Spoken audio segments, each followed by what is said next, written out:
Jesus. What is that? That's right! Erodose Supply Test.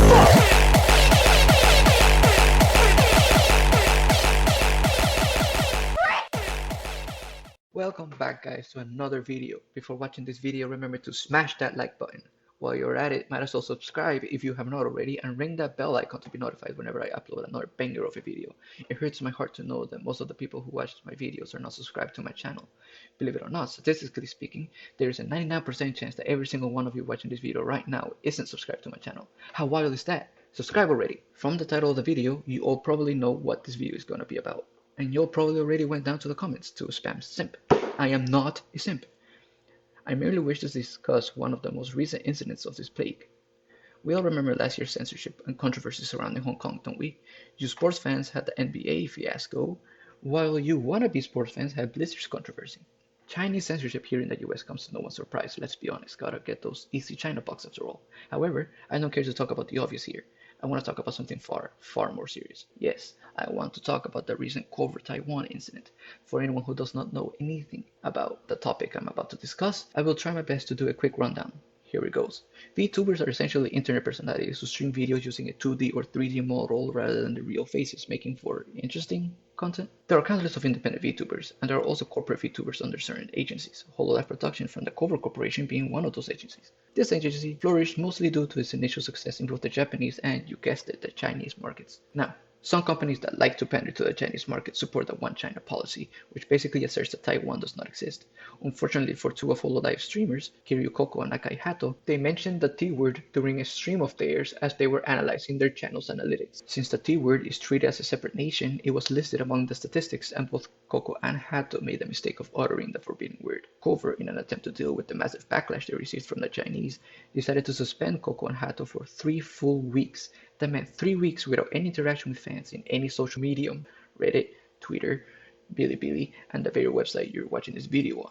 In fact, they were permanently banned from Bilibili, the Chinese version of this website. This is just speculation, but perhaps they would have been cut from Hololive entirely were they not such massive cash cows. Alright, all of that aside, time for some serious talk. Why did I bring this up in the first place? Because I am tired of this censorship.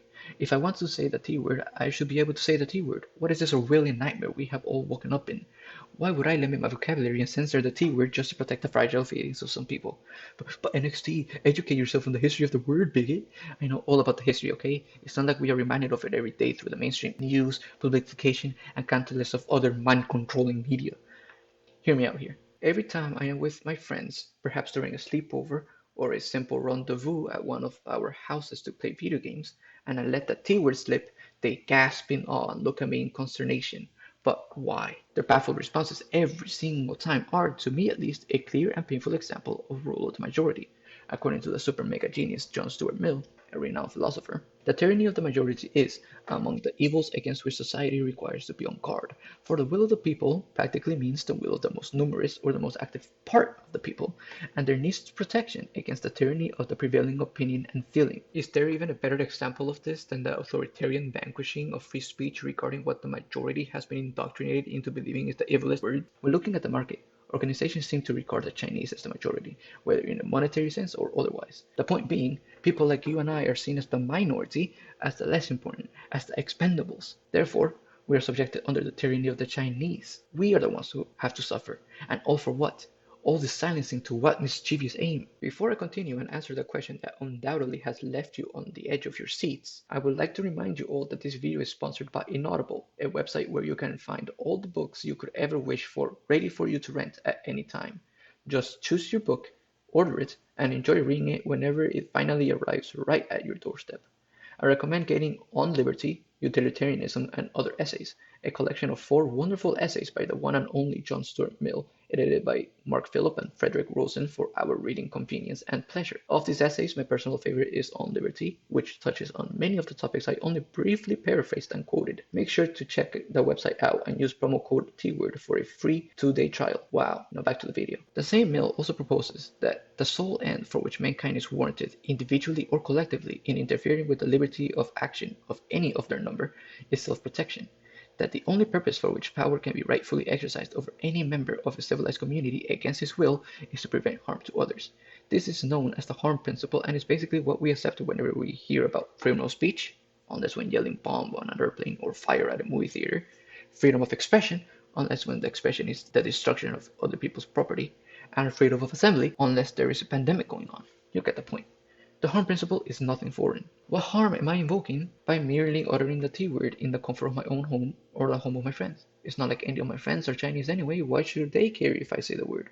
We as a society have been brainwashed into believing that just saying the word is heresy of the highest order.